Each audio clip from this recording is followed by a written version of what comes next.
தங்கமே, இன்று உன் அப்பன் உனக்கு ஒரு கடிதத்தை கொண்டு வந்து இருக்கின்றேன்.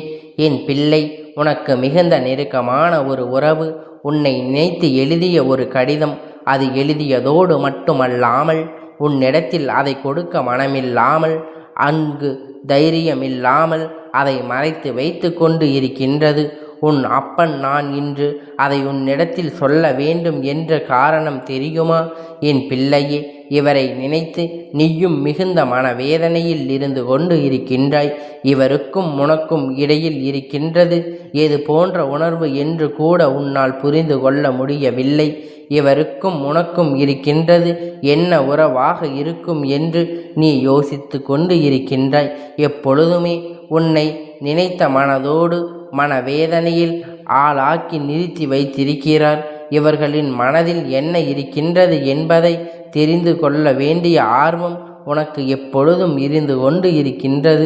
சண்டைகளும் சச்சரவுகளும் இல்லாத நேரம் என்று ஒரு நொடி கூட இந்த வாழ்க்கையில் உனக்கு இல்லாமல் போய்விட்டது. இந்த வாழ்க்கை இப்படியே சென்று கொண்டு இருக்கிறது என்றால் நம்மால் எப்பொழுது இந்த விஷயத்தை எப்படி பெற முடியும் என்று சொல்லி என் பிள்ளை வேதனை பட்டு கொண்டு இருக்கின்றாய்.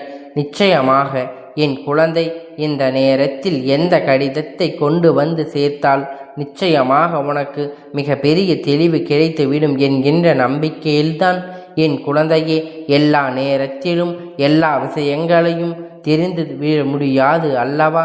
நம் வாழ்க்கையில் நம்மை சுற்றி நடக்கின்ற விஷயங்களை நமக்கு தெரியாத பொழுது மற்ற விஷயங்களை எப்படி நம்மால் தெரிந்து கொள்ள முடியும்?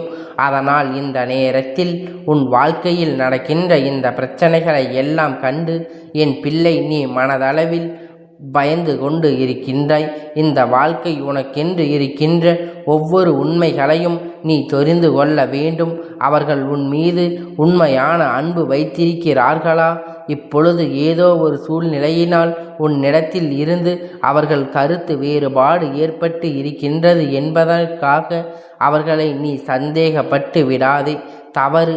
ஆனால் அவர்கள் எழுதிய கடிதத்தில் என்ன இருக்கிறது என்று நீ தெரிந்து கொண்டால் மட்டும்தான் நிச்சயமாக உனக்கு நடப்பது என்னவென்று உன்னால் தெரிந்து கொள்ள முடியும். என் குழந்தை, இந்த வாழ்க்கை உனக்கு எத்தனையோ பிரச்சனைகளை எல்லாம் தந்து கொண்டு இருக்கின்றது. எத்தனையோ விஷயங்களை எல்லாம் இந்த வாழ்க்கை உனக்கு கொடுத்து கொண்டு இருக்கிறது மட்டுமல்லாமல் இந்த வாழ்க்கையில் நமக்கான உறவு என்று எண்ணி வாழ்ந்து கொண்டு இருந்த என் பிள்ளை இவர்களின் நடவடிக்கைகளை தான் மிகுந்த மனவேதனை ஏற்படுத்தியது. எப்படி இவர்களிடத்தில் கேட்க முடியும்? எப்படி இவர்களிடத்தில் நீ ஏன் இப்படி நடந்து கொள்கிறாய் என்று சொல்ல முடியும்? ஒருவேளை அவர்கள் அப்படி இல்லை, நல்லபடியாகத்தான் இருந்து கொண்டு இருக்கின்றார்கள் என்றால் நம் மீது அல்லவா தவறு என்னவென்று தெரியாமல் ஏதென்று புரியாமல் என் பிள்ளை தவித்து கொண்டு இருக்கின்றாய். அந்த நேரத்தில்தான் உன் அப்பன் இந்த கடிதத்தை கொண்டு வந்து உன்னிடத்தில் தந்திருக்கிறேன். அவர் உண்மைகளை நான் உன்னிடத்தில் சொல்லிவிடுகின்றேன். எதையுமே அவர்களிடத்தில் தெரிந்து கொள்ள வேண்டிய அவசியமும் உனக்கு இல்லை. ஏனென்றால் அதில் அவர்கள் எழுதி வைத்திருக்கிறது. அவர் மனதில் என்ன இருக்கிறது என்பதனை தெல்ல தெளிவாக சொல்லி இருக்கின்றார். அதை நீ இப்பொழுது புரிந்து கொள்ள வேண்டிய நேரம். உன் வாழ்க்கையில் உன்னை சுற்றி நடந்த எத்தனையோ பிரச்சனைகளுக்கு நடுவில் இந்த வாழ்க்கையில் எப்படி வாழ முடியும் என்று வேதனை பட்டு கொண்டு இருக்கின்ற இந்த நேரத்தில் இந்த செய்தி இந்த அப்பன் மூலமாக உனக்கு கிடைக்கின்றது. இந்த செய்தி சர்வ நிச்சயமாக உன் வாழ்க்கையில் பேரதிர்ஷ்டத்தை ஏற்படுத்தும். இது நீ இப்பொழுது என்ன செய்ய வேண்டும் என்று முதலில் அப்பன் சொல்கின்றேன். இந்த கடிதத்தை நான் வாசிப்பதற்கு முன்பாக முதலில் உன் மனதில் தெளியப்படுத்து. அப்பன் சொல்வது உண்மை. நம் மீது அன்பு வைத்தவர் நம்மை பற்றி எழுதிய விஷயம் எல்லாம் உண்மை. நமக்கு அப்பன் சொல்லும் பொழுது அதை நாம் தெளிவாக கேட்க வேண்டும் என்று எண்ணிக்கொண்டு இருக்கின்றாய். முதலில் உனக்குள் தெளிவாக அதனை வைத்து கொண்டு அதன் பிறகு அப்பன் சொல்கின்ற விஷயத்தை என் பிள்ளை நீ கவனமாக கேட்க வேண்டும். என் அன்பு பிள்ளையே, நான் உன் மீது எத்தனை அன்பு வைத்திருக்கிறேன் என்று உனக்கு நன்றாக தெரியும். இந்த வாழ்க்கை உன்னை அன்று எனக்கு வேறு எதுவும் பெரிதாக கிடையாது. ஆனால் சில காலமாக இந்த வாழ்க்கை தொடர்ந்து ஏற்படுகின்ற பிரச்சனை மேலும் மேலும் எந்த ஒரு விஷயத்தை செய்தாலும் தொடர்ந்து விழுகின்ற அடிகள் என்றும் எல்லாமே என்னை சந்தோஷமான மனநிலையில் இருந்து மாற்றிவிட்டது. முன்பு போல சர்வ சாதாரணமாக என்னால் இருக்க முடியவில்லை.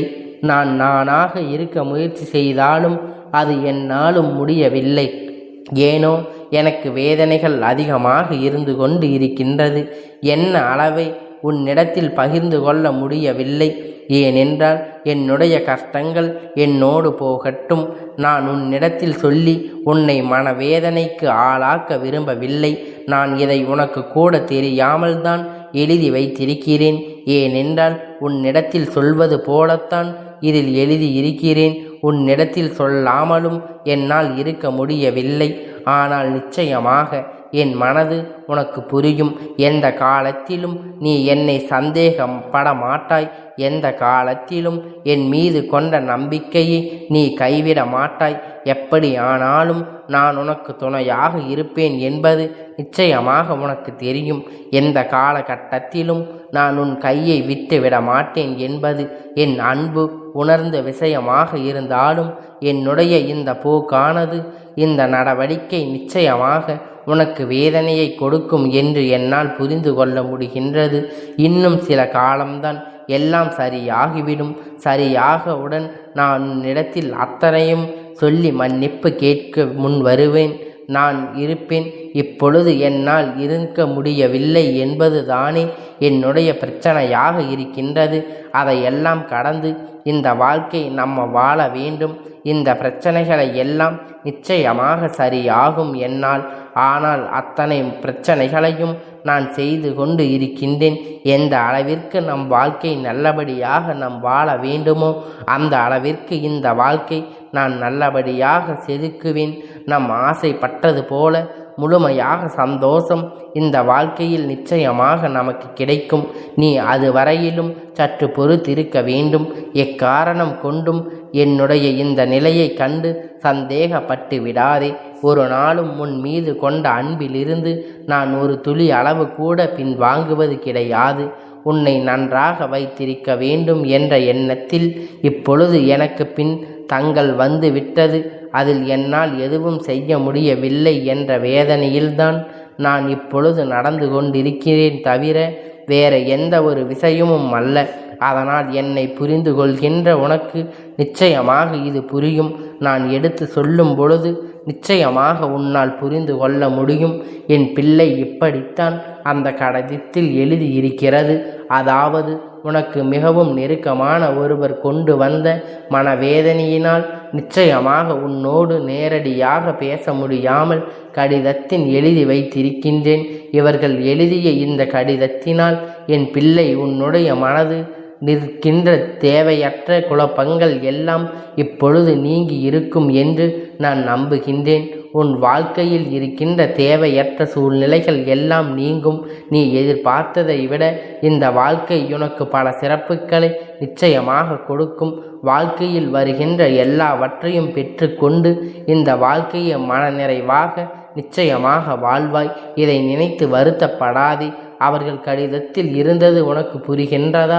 அவர்கள் உன் மீது எந்த அளவிற்கு அன்பு வைத்திருக்கிறார் என்றது நிச்சயமாக இந்த அன்பை புரிந்து கொண்டு நீ வேதனைப்படாமல் எல்லாம் நன்மைக்கே தான் என்று நம்பி நம் மீது அன்பு வைத்தவர்கள் ஒரு நாளும் நம்மை விட்டு செல்ல மாட்டார்கள் என்பதை நீ தெரிந்து கொண்டாலே போதும். எல்லாம் உன் வசமாக மாறும். எல்லா விஷயங்களும் இந்த வாழ்க்கையில் உனக்கு நிம்மதியை கொடுக்கும். நிச்சயமாக முழுமையான சந்தோஷத்தை கொடுக்கும் என்பதை நீ புரிந்து கொண்டாலே போதும். நடப்பது அத்தனையும் என் பிள்ளை உன் வாழ்க்கையில் நிச்சயமாக நல்ல விஷயங்கள் என்பதை நீ உணரத் தொடங்கி விடுவாய். என் தங்க பிள்ளைக்கு இந்த அப்பனுடைய ஆசீர்வாதம் எப்பொழுதும் முழுமையாக கிடைத்து கொண்டே இருக்கும். கந்தா போற்றி, கடம்பா போற்றி, கதிர்வேலா போற்றி, ஆறுபடை வீடு கொண்ட முருகா போற்றி.